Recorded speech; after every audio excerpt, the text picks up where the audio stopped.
Hey, bonjour tout le monde, j'espère que vous allez bien. Bienvenue dans une nouvelle vidéo dédiée à Cassandra. On est à la 8e vidéo de Cassandra. Cette vidéo, on va l'appeler Data Modeling. C'est généralement quand on regarde pas mal de tutos sur Cassandra, c'est un passage un petit peu incontournable qui explique en gros la différence entre le SQL, les RDBMS, les databases à base de relationnel, vers les databases de type NoSQL et principalement Cassandra. Donc, quelles sont les évolutions, pourquoi ces évolutions, et puis comment ça se représente par l'exemple. Vous allez voir dans la fin de la vidéo, on va avoir un petit exemple pour bien mettre ça pour bien avoir ça en tête, parce que c'est très très important comme évolution. Pas mal de gens se lancent sur Cassandra en ayant une approche un petit peu pas à l'ancienne qu'on va dire, mais en mode SQL, ce qui est faux, un peu trompeur, et ce qui permet surtout de ne pas forcément bénéficier des atouts de Cassandra, donc c'est ça qui est un petit peu dommage. Personnellement, voilà, en première approche, on peut se dire, moi c'est comme ça que j'ai débuté, on fait du Cassandra, comme on fait, c'est un moteur de base de données, on l'utilise simplement, et puis on ne remet pas en cause les principes de base de données, la notion de table, ces choses-là. Si on ne fait pas ça, on passe à côté de pas mal de choses. Donc c'est ça qui est important dans Cassandra, c'est cet aspect de data modeling. Donc on va le voir brièvement dans cette vidéo, en résumé, vraiment sur les grandes lignes, les grands principes. On pourrait rentrer plus dans le détail, il faudrait rentrer plus dans le détail pour être un peu plus expert dans cette évolution qui est aussi très importante, et on va le voir. Donc on appelle ça le data modeling avec Cassandra. Ça existait déjà auparavant, plutôt avec la conception de base de données, hein. Ça existait, ça a porté différents noms, ça a évolué au fur et à mesure du temps. Maintenant ça s'appelle data modeling, voilà, tout simplement. Donc le data modeling, c'est quoi? C'est de la modélisation de données, donc la conception avec différents types noms qui ont été portés par le passé, peu importe, nous, voilà. Donc là, c'est quelque chose d'extrêmement important. Pourquoi? Parce que c'est là où on va se dire, voilà, quand on fait du SQL, on a une certaine attitude, une certaine position par rapport aux données. Quand on fait du NoSQL, on prend une autre position, et c'est ça qui est important à voir, et comprendre pourquoi on la prend, cette autre position. Donc, très important, on va avoir une modélisation, une conception différente, une pensée qui est complètement différente par rapport entre le SQL et Cassandra. J'ai mis NoSQL, c'est plutôt par rapport à Cassandra qui a une approche vraiment assez différente, contrairement aux bases de données de type, par exemple, Document, comme on a MongoDB, comme on a Elasticsearch, où forcément l'approche est différente. Là, je dirais qu'à Cassandra, on pourrait avoir une approche un petit peu similaire avec ses notions de table, etc., assez similaire à du SQL, mais pour autant, il ne faut pas rentrer dans ce jeu-là de se dire, tiens, je prends la même approche que le SQL, sinon on passe à côté des choses. Alors, première chose, la chose la plus importante, les deux choses les plus importantes, c'est l'approche par rapport à la duplication et à la dénormalisation. Donc ça, c'est deux choses importantes, très faciles à comprendre, mais c'est vraiment l'extrême opposé entre le SQL et Cassandra. Le passage de normalisation à dénormalisation, donc cet aspect d'enclenchement de dénormalisation, c'est quoi? C'est une approche différente. Auparavant, on classait les données par objet. Donc, c'est-à-dire, on va avoir une table d'utilisateurs, une table de factures, une table d'adresse, une table d'autres choses. Hein. Et maintenant, on passe complètement différemment. C'est-à-dire qu'on va penser les tables différemment. On va non pas avoir cette approche par objet, mais cette approche plutôt par interrogation, par requête qu'on va recevoir. Et le but étant, dans un premier temps, de répondre à des requêtes et pas forcément de modéliser les choses par rapport à leur conception dans la vraie vie, on va dire. Ou dans la vie réelle hors de l'IT. Donc du coup, c'est le passage d'une chose, de la logique métier. Donc on a des utilisateurs avec des factures. Donc on va avoir une table d'utilisateurs, une table de factures, une table d'utilisateurs, la même table d'utilisateurs avec une table de commande, ainsi de suite. On va faire un petit exemple à la fin. Vers, non pas d'une logique métier, mais maintenant à une logique applicative. C'est-à-dire qu'on va avoir des utilisateurs qui ont besoin d'une demande particulière, donc la liste des factures par exemple par utilisateur, la liste des commandes par utilisateur. Et bien à ce moment-là, on va prendre cette logique-là pour se dire, on va concevoir d'une part l'applicatif par rapport à ça, et d'autre part la donnée, on va la stocker pour cet applicatif spécifiquement, et on va chercher à répondre spécifiquement à cette demande, et du coup on va stocker la donnée pour répondre à cette demande spécifiquement. Auparavant, donc du coup, on avait un lien fort parce qu'on avait des objets qui ne correspondaient pas forcément à la demande applicative, et du coup, on était obligé de les relier entre eux pour pouvoir répondre à cette demande applicative par le biais des requêtes, par le biais des jointures.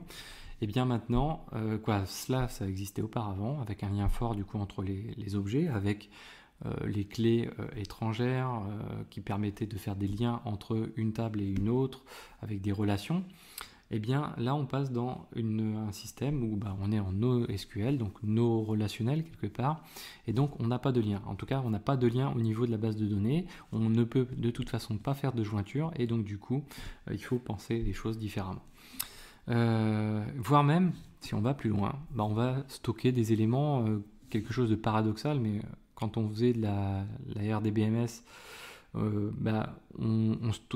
évitait tout ce qui était calculé, on évitait de le stocker, parce que ça prenait de la place, parce que ça demandait, on préférait faire le calcul de lui-même. Désormais, c'est plutôt le contraire, on préfère le stocker éventuellement, ne pas avoir recours au calcul, mais plutôt le stocker, parce qu'en fait la performance est telle dans le NoSQL que finalement le temps de calcul va être plus long que la consommation, on va dire, de volumétrie et la consommation de temps d'écriture et de lecture. Alors, ça c'est pour l'aspect normalisation, dénormalisation. Ensuite, on a l'aspect unicité vers la duplication de données. Donc là, ça très en lien bien sûr avec l'aspect dénormalisation qu'on vient d'aborder. On passe de tables, on va dire un petit peu de référence, c'est-à-dire qu'auparavant on avait des tables vraiment de référence. Si on a un utilisateur qui a, on va dire un type, un habitant dispose d'un type de maison. Donc soit en immeuble, soit en maison, soit je sais pas, en bateau, ou ce qu'on veut, en péniche par exemple, généralement on crée une table de user avec un identifiant pour le user et un identifiant pour son type d'habitat. Puis à côté on allait créer une autre table, une table de référence qui allait contenir les différents types d'habitat, et on allait faire une jointure en fait entre les deux, entre cette table de référence et la table des utilisateurs, de manière à pouvoir récupérer les éléments et se dire voilà, moi du coup le fait d'appeler cette table de référence, quoi qu'il arrive, la liste des éléments de référence ne pourra pas être différente que celle dans la table dans laquelle je vais me situer. Donc du coup on a une certaine unicité, une certaine robustesse, et du coup ça a apporté une certaine qualité de la donnée, voilà, par crainte d'éviter d'injecter des choses qui n'étaient pas justes. Donc du coup on crée ce qu'on appelait des clés étrangères ou clés externes suivant les types de moteurs de base de données, et donc là on évolue sur cet aspect là vers des éléments qui n'ont pas de lien, c'est à dire que plutôt que d'avoir deux tables dans le cas de figure qu'on vient d'évoquer, on va avoir une seule table, une table des utilisateurs, et puis plutôt que de mettre un ID pour stocker le type d'habitat par rapport à ce que je vous disais, on va stocker directement le type d'habitat, et même quitte à être redondant, donc on a un user 1 qui va avoir une maison, user 2 qui aura une maison, on mettra maison pour les deux, et on n'utiliserait pas d'ID pour appeler une table qui est externe, parce qu'on considère que ça n'a pas vraiment d'intérêt de le faire, parce que voilà, on va le voir juste après, on a évolué en termes de ressources et en termes d'approche. Plusieurs tables peuvent du coup, donc vu ce que je viens de dire, plusieurs tables peuvent disposer de la même information répartie de manière différente. Donc par exemple, si on a une table avec, donc on va le voir juste à la fin, une table avec où on veut lister les factures par utilisateur, on va lister les factures et les utilisateurs nominativement, on ne va pas les scinder en deux, et puis à côté on aura une table avec les commandes par utilisateur, et là exactement de la même manière, on ne va pas scinder ça en deux, on aura donc une duplication des utilisateurs, puisque je fais appel aux utilisateurs à la fois pour les commandes et à la fois pour les factures, mais pour autant ça ne me pose pas de problème, je vais les stocker deux fois, parce qu'on a évolué bien sûr. Donc pourquoi on a évolué? Pourquoi cette évolution? On n'a pas le legacy et puis la nouvelle mode, la nouvelle manière de faire. C'est deux approches différentes. Le SQL garde ses qualités, le NoSQL a ses qualités à lui-même, mais pourquoi les a-t-il? Et pourquoi est-il sorti, on va dire, entre guillemets, du chapeau? Déjà, première grosse chose importante, c'est l'évolution en matière de hardware. Les coûts ont nettement évolué, sont devenus assez faibles, on va dire, par rapport à ce qui existait par le passé. Quand on consomme du volume, des I/O par seconde, quand on consomme de la performance au sens large, ou quand on consomme de la bande passante en termes de réseau, tous ces coûts ont diminué, et donc du coup on peut se permettre de renvoyer, de dupliquer de la donnée. C'est pas problématique parce que du coup les coûts ont diminué et on se pose plus ces problèmes, en tout cas pas, sauf si on atteint certaines volumétries. Ensuite, l'autre intérêt, c'est quoi? C'est la simplification de la conception. Donc, comme je l'ai évoqué tout à l'heure, on faisait appel à des tables de référence. Donc, du coup, on commençait à avoir des jointures. Ces jointures, donc du coup, on avait de la modélisation de données avec des dépendances entre les tables les unes par rapport aux autres. Si on veut évoluer une table de référence, bah, ça a un impact au niveau de toutes les tables qui sont liées à cette table de référence. Donc, en termes de conception, ça devient tout de suite un peu plus compliqué. Il faut penser les choses assez nettement à l'avance, les tester, etc. Ça a un coût aussi donc en termes de conception, mais aussi derrière, bien sûr, les années à venir en termes de maintenance, parce que voilà, dès qu'on veut faire évoluer quelque chose, c'est un petit peu plus délicat. Dès qu'on veut débugger, c'est plus délicat également. Donc moins de relations, c'est aussi plus de performance. C'est-à-dire que quand on a une table de référence qui dépend, une table principale qui dépend de table de référence avec des clés étrangères, etc. Bah ça a un aspect de performance parce que quand on met à jour la table principale, celle-ci va aller checker que la table de référence correspond bien, que l'élément correspond bien, etc. etc. Donc du coup, ça a un coût en termes de performance. Et puis en même temps, on a eu l'avènement des microservices où l'objet microservice, donc on remonte ce qu'on découpait auparavant dans des tables un petit peu individuelles. Finalement, c'est plutôt le relationnel va plus être fait au niveau de la base de données, mais va être fait plutôt au niveau de l'applicatif, puisque l'applicatif, on l'a segmenté en petits morceaux maintenant, et du coup, on peut se dire, tiens, chaque applicatif ne dispose que d'une table ou que d'une base de données, mais vraiment à un champ très étroit, ce qui permet d'éviter finalement d'avoir du relationnel pour cet applicatif-là. Et puis finalement, c'est chaque microservice qui va communiquer avec un autre microservice qui va faire l'aspect relationnel, mais plutôt au niveau applicatif et pas au niveau base de données. Voilà, donc ça c'est une première, c'est les réponses un petit peu, en tout cas c'est ce qui me semble un petit peu juste et ce qui fait que ça a émergé. L'évolution des enjeux aussi, très important. Donc le SQL, auparavant, c'était pas mal d'écriture. Là, l'évolution, ça a été moins d'écriture. Passer de l'aspect où on gérait, on essayait en tout cas d'éviter les écritures qui étaient consommatrices en temps quand on faisait du SQL. On évitait du coup les duplications parce que ça demandait du temps d'écrire 2 fois la donnée, surtout si on était sur des varchars ou des blobs, ce genre de choses-là. Donc c'était très consommateur. Donc du coup, on évitait vraiment ces choses-là. Et le passage à Cassandra a apporté une autre, la Cassandra ou à d'autres moteurs NoSQL a apporté, on va dire, une approche complètement différente. C'est-à-dire que l'écriture est tellement rapide et la duplication du coup ne pose tellement peu de problèmes que finalement on regarde ailleurs et c'est pas ça la problématique. La problématique de Cassandra, c'est de bien gérer la distribution de la donnée pour garder des performances importantes, parce que c'est déjà un outil qui est très très performant, donc la moindre dégradation, on la ressent tout de suite. Et l'idée, c'est d'essayer d'avoir, on le verra plus tard, un aspect de partitionnement relativement large aussi pour faciliter la lecture de la donnée. Parce que la partition, c'est l'élément un petit peu central en matière de distribution et en matière d'interrogation de la donnée. Et du coup, ça nécessite d'autres choses, c'est-à-dire que quand on faisait on va dire une conception de base de données SQL, on pensait un petit peu aux requêtes qu'on allait faire, mais finalement pas tant que ça par rapport au NoSQL, c'est-à-dire qu'on les filtres, les tries, les groupes, les sortes, les where, finalement on s'y intéressait un peu, mais c'était pas si problématique que ça. On le verra très rapidement dans Cassandra, ce problème se pose, c'est-à-dire qu'il faut savoir à l'avance quelle clause where on va poser, quelle sorte on va faire, quel groupe on va faire. C'est essentiel parce qu'en fait les tables, on va les concevoir non pas les requêtes mais les tables, c'est-à-dire les endroits où on va stocker la donnée et pas l'interrogation de la donnée, mais dès le stockage de la donnée, il faudra savoir quelle clé on va poser pour pouvoir disposer de quel filtre quand on fera nos requêtes. Donc il faut vraiment anticiper le coup avant. Concrètement, si on prend un exemple, on va se le faire très rapidement, on va essayer de se le résumer très rapidement entre ce qu'on avait en SQL.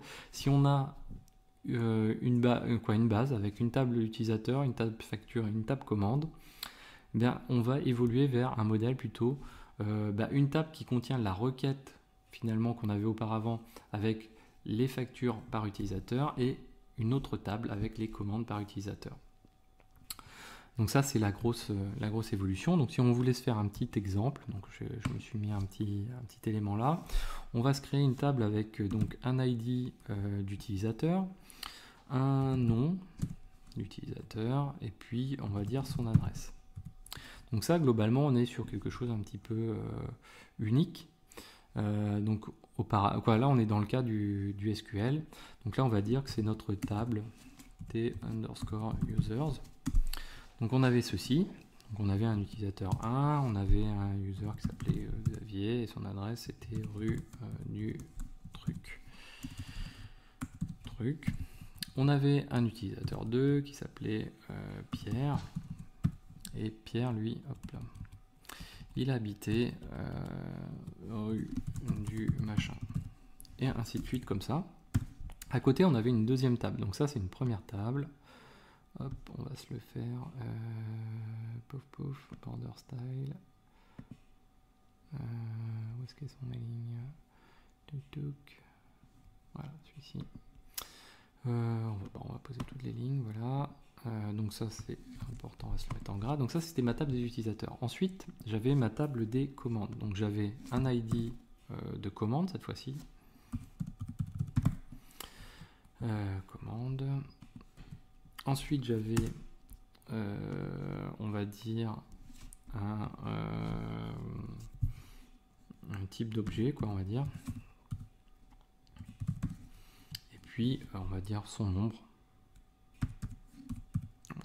Je le fais très schématiquement parce que voilà, il faudrait être un petit peu plus rigoureux sur les dénominations quand on crée des tables. Donc là, on va avoir une commande 1, une commande 2. On va avoir un type d'objet. Ici, ça va être des stylos. Là, on a 2 stylos. On pourrait avoir le coût unitaire, hein, je ne le mets pas. Et puis ici, on va avoir des cahiers. Et là, on va avoir un cahier. Voilà. Donc ici, ça on regroupe. On va dire que c'est une table des commandes. Voilà. Tout ça, on lui place ceci. Et ici, on le met en gras. Ok, et puis ensuite, hop, on va dézoomer légèrement. Ensuite, on a une autre table, par exemple, on va voir la table des factures. Donc ID facture. Donc ça c'était pour le SQL, facture. On va mettre du coup, alors oui, je vais pas rajouter l'essentiel. Ici on va faire insertion colonne à gauche, voilà. Et là forcément chaque commande correspond à un ID de user. On va le mettre comme ça, ID users, ID user. Et ici on va mettre ID user. Donc du coup on avait une jointure entre les deux, celle-ci et celle-ci. Donc ici c'était l'utilisateur 1 et puis ici ça pouvait être aussi l'utilisateur 1, on va dire, voilà, et qui a passé la même une autre commande. Ici on a l'ID des factures, donc et on a l'ID user. Donc ici on a la facture 1, la facture 2 et puis on a le user 1 et 1 parce que ça correspond à ce qu'on a commandé avant. Et puis derrière on a le coût par exemple. Donc là on va dire que c'est 10 € et puis l'autre c'est 100 € par exemple. Et puis hop, ici on va dire que c'est la table des factures. Ok, donc qu'est-ce qui se passait auparavant? Si je voulais faire ça, je le faisais d'ailleurs, c'est pas si je voulais, je le faisais. Derrière là, concrètement, je ne peux pas en tirer grand chose au niveau applicatif de ces éléments là parce que finalement les requêtes qui vont venir, première requête souvent qui revient, c'est le nombre de commandes par utilisateur. Donc là on va faire une jointure en fait entre ces deux tables pour établir une liste qui va comprendre le nom qui vient de t_users, le type, je vais résumer, le type d'objet qui vient de tes commandes et puis le nombre d'objets également, quoi. On va agrandir un petit peu, et le nombre d'objets. Voilà, à côté, donc NB objet, et qui vient de tes commandes. Donc ça, c'était ce qu'on avait un petit peu en mode SQL, avec des relations entre les deux qui étaient fixées auparavant. Donc c'est pour ça qu'on avait des bases de données relationnelles. Et puis au final, quand je faisais ça, j'avais mon user qui s'appelait Xavier, qui était le user 1, qui disposait de stylos. Donc on savait qu'il avait 2 stylos, et puis toujours Xavier, il avait un cahier. Donc ça, c'était une première requête. Et puis on avait bien sûr aussi également la deuxième requête, qui était, alors bon, on va le faire très rapidement, donc name t underscore users, name, hop, voilà, je vais essayer d'accélérer parce que sinon on va y passer notre vie, et puis par exemple l'ID de la facture, parce que quand on imprime on a toujours l'ID des factures, et puis l'ID de la facture qui vient de la table t facture, et puis le coût qui vient également de tes factures. Ok, donc du coup on avait, c'est toujours le même user qui paye, c'est toujours moi qui paye, hein, de toute façon à la fin, donc le 1, et il avait une facture de 10, puis il avait une deuxième facture, Xavier, une facture de la facture 2, qui est une facture de 100. Donc là voilà, on avait ça auparavant. Donc vous voyez qu'on était déjà on était en deux, on va dire entre guillemets en deux étapes, hein, même si concrètement ça n'a pas forcément d'impact, si ce n'est qu'il y a des relations entre les tables, c'est pas forcément tip top. Donc ça c'était le modèle, on va dire le modèle NoSQL. Voilà, donc on va se le mettre comme ça, background color, donc on avait ça avant.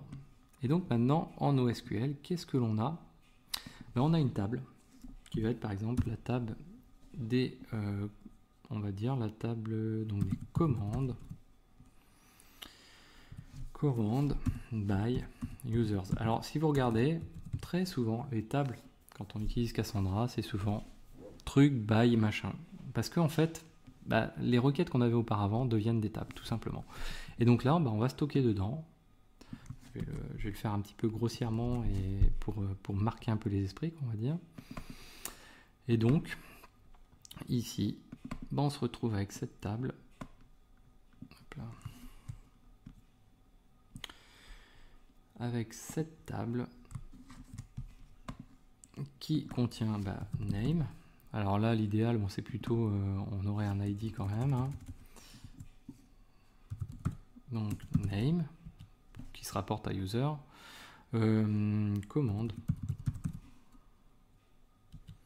et nb objet. Ok, et puis derrière je vais avoir une autre table qui va être t underscore facture by users. Et là je vais avoir le name, je vais avoir la facture, l'ID de la facture, hein. Voilà la facture, c'est un peu plus marquant si on dit facture tout court, et le coût tout simplement. Et puis je vais avoir ici, hop, on fusionne ça, toc, voilà. Et donc ça c'est, on va dire, le modèle un peu de Cassandra, c'est-à-dire qu'on est en query modeling plutôt que en relationnel, ce qu'on avait auparavant. Donc là si je fais ça, toc, voilà. Et donc les datas, il n'empêche que les datas ne changent pas derrière. C'est-à-dire que ici on va avoir Xavier, stylo, donc on savait qu'il y en avait 2, et puis Xavier, cahier. Le résultat reste le même. Finalement le résultat reste le même, c'est la manière de stocker la donnée qui va être complètement différente, et l'approche va être différente, puisque vous voyez que finalement si on fait comme ça les choses, donc là j'ai 1, j'ai 2, j'ai 10, j'ai 100. Et là du coup on stocke les choses dans 2 tables uniquement. On a une duplication de données. Regardez par exemple ici, on stocke 2 fois la valeur Xavier. Avant, on avait un ID qui permettait un petit peu de simplifier les choses, mais non, on a dit que le coût du stockage et le coût de l'écriture, c'était pas un problème, quoi, en gros. Hein. Et donc du coup, on a cette approche-ci. Donc on duplicate la data. Et derrière, finalement, là, on va avoir, par exemple, si on fait du microservice, une API, puis ici, une autre API. Et donc du coup, il y a une certaine logique, ce qui va permettre de répondre très rapidement à la donnée, parce qu'en fait, on n'a pas de relation derrière. Donc là, on interroge directement cette table-là. Derrière, on verra, Cassandra a un système de partitioning qui en plus fait que cette approche-là est très performante. C'est-à-dire qu'ici, on va faire ce qu'on appelle des clés de partition sur l'élément qui est redondant, quoi, quelque part, qui est la clé un petit peu centrale d'interrogation. Et c'est aussi cet élément-là qui va faire la distribution au sein du cluster. Donc c'est là où on va pouvoir être soit très très performant, soit un petit peu moins performant. Donc penser la modélisation, ça va plus être penser la relation entre les tables, ça va être de penser la table, ce qui est un petit peu différent. Voilà, bon bref, j'en termine parce que la vidéo est un petit peu longue. J'espère que cette vidéo vous a plu. Voilà, on a effleuré un petit peu cet aspect de data modeling. Ce qui est important, c'est de bien comprendre la duplication et la dénormalisation le SQL versus Cassandra NoSQL. Voilà, donc j'espère que cette vidéo vous a plu. N'hésitez pas à la partager, à mettre des pouces bleus et je vous dis à très bientôt sur Xavki.